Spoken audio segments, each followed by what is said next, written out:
Hello YouTube stackers, this is ST with Silver Stacking 101. We are going to do something a little different this Wednesday. We are going to talk about the response from this past Saturday's video, the true value of silver. I pissed down a lot of people's water wells if you look at the responses, and that's okay. Nothing wrong with that. When people are challenged by ingrained beliefs, particularly after they have acted on those beliefs with fraudulent information, they become defensive. And that is exactly what happened.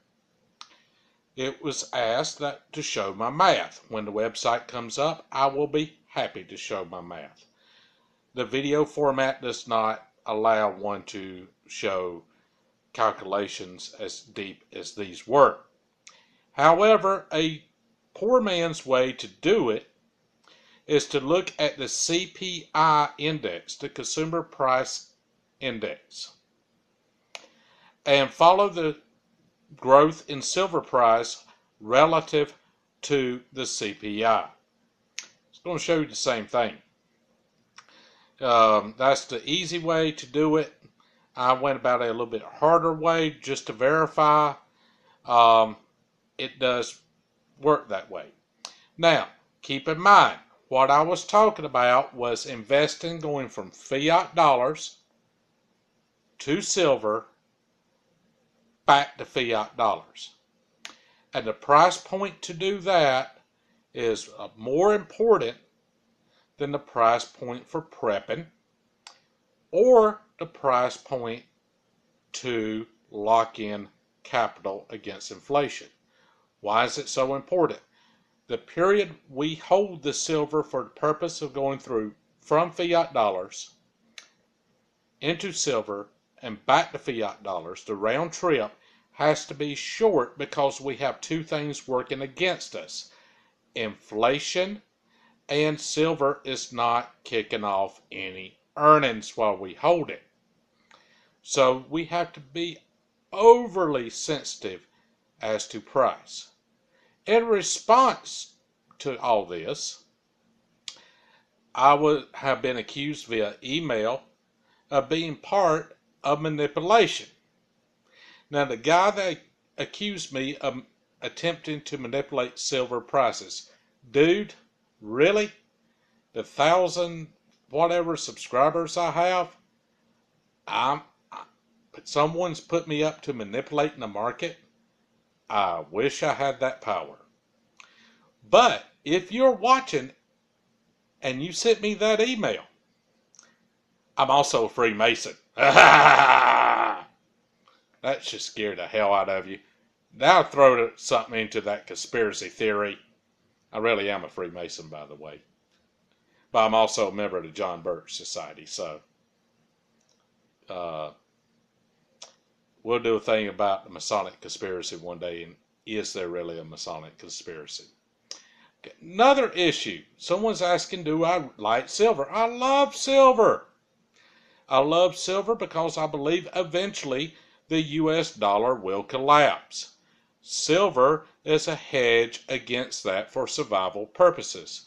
I also love silver because if I'm holding it and I bought it at the right price, inflation is not working against that asset. It does rise with inflation. Now, why do I mention inflation here as using silver to negate? But for investing purposes, inflation could work against you. And that's because if we buy silver at too high of a price, when it adjusts back to what it should in a normal market environment, and keep in mind, that's what we're talking about in investing, what's going to happen with a normal market environment, and we're holding silver for an incredibly long period of time, and we bought too high to begin with, inflation can eat our lunch because we don't have the liquidity to cash back out. So from a purpose of tying up capital against inflation, I'm a little bit more lenient on the price for silver. Now, people were remarking about all kinds of arguments why silver should be higher than what I said. The historical precedent of a day's wages used to be 1/10 of an ounce of silver. Yes, it did. Not arguing that point whatsoever. However, the people lived on a subsistence level. In the future, after the crash, 1/10 of an ounce of silver in value may be a day's wages, but that will be for subsistence living only. And I'm going to do a whole video on just that one myth about pricing silver using the 1/10 of a day's wage. Because the people that price it that way say silver's worth $1,500. Well, it's not. Another argument I got, why do you want to go back to fiat money? Well, yes, we're going to have a crash one day. In the meantime, I got to eat. I got to pay utilities. I got to pay transportation. I got to buy clothing. Now, Walmart does not take silver. I have to go from the investment silver, not the prepping silver. I have to plan to convert it back into fiat dollars at some point in the future. In order to do so, I need to buy it right. Silver is not an investment that you can go out and buy at any price and expect to make money. Now, one may luck up. When silver made its last big run, certainly people that bought at 25 could have sold at the top and made money. It was possible. However, everybody was predicting a higher peak than what it actually peaked at, and most people in that situation kept buying or sold and rebought at a higher price, which is totally insane in investing, but that's another story.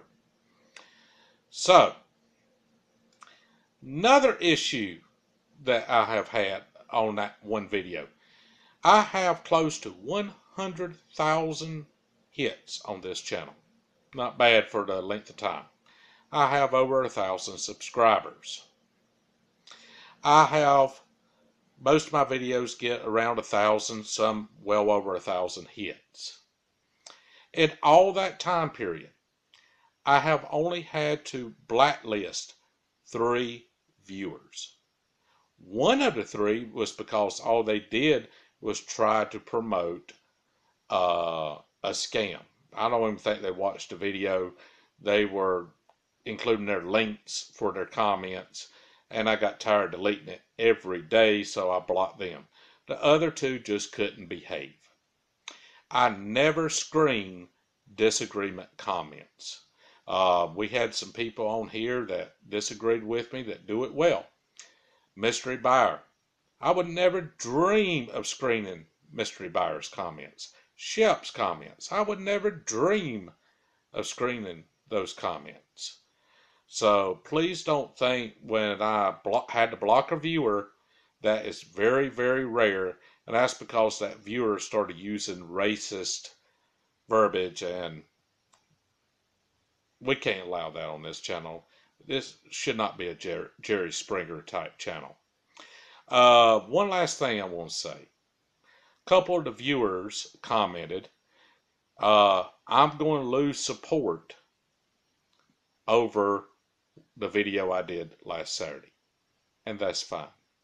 When I started this channel, and I maintain this today, my goal was to have 50 subscribers and around 200 views a video in a year. Now, I've been blessed with much, much more, but if I have to start lying or leading people against something I believe, I'd rather not have the channel. I'm not going to lie to attain viewers. I'm not going to mislead to attain viewers. Because in the morning when I shave, I have to look at myself in the mirror. and I have to know that I said what I know to be correct. And if I cannot do that, and I lose viewers because of my honest feelings, so be it. I can live with that. I cannot live with saying stuff because it is popular, and I'm not going to do that. If you disagree, continue to express your disagreements. From when I finished on this Saturday is how to use what we've been covering for investment purposes, going from fiat money to silver back to fiat money. I emphasize that again because apparently by some of the comments that's being missed, that concept's being missed, is the goal of what I've been talking about for this part of silver. After we do that, on the following Saturday, I'm going to go over why pumpers pump. And then each Saturday after that, for several Saturdays, I'm going to take myths that pumpers promote and pick them apart economically. Oh, and one more thing, should slide this in here. When my math works and one goes back and looks at the CPI and one compares that to the growth in the price of silver, and one sees what I was talking about, deviations from the trend but returns to the trend, the argument has been raised, manipulation. Certainly there's short-term manipulation, but we're going to talk about long-term manipulation. Is there long-term manipulation? Because that's the argument when you bring up mathematics and prove something mathematically. Well, yeah, but the only reason it's not what I say it should be is manipulation. And we're going to cover a theory of constraints argument that was originally devised for microeconomics, but it is applicable in this case and can be applied to macroeconomic situations, which says the aggregate of the global optima does not, the aggregate of the local optima, the aggregate of the local optima does not equal the global optima. And I will go through a video exactly why that is. That's a little bit more advanced economic stuff, but it does apply on the manipulation argument or against the manipulation argument. Subscribe if you haven't. Comment. Obviously, I post. I approve all comments, except for a few people. And some people that disagree with me, I'm going to use Shep as an example. He's pre-approved on his comments because he does such a good job. You don't have to agree with me, but if you disagree, say why, let the debate go from there. I love the debate on this channel. Subscribe. God bless you. Good day.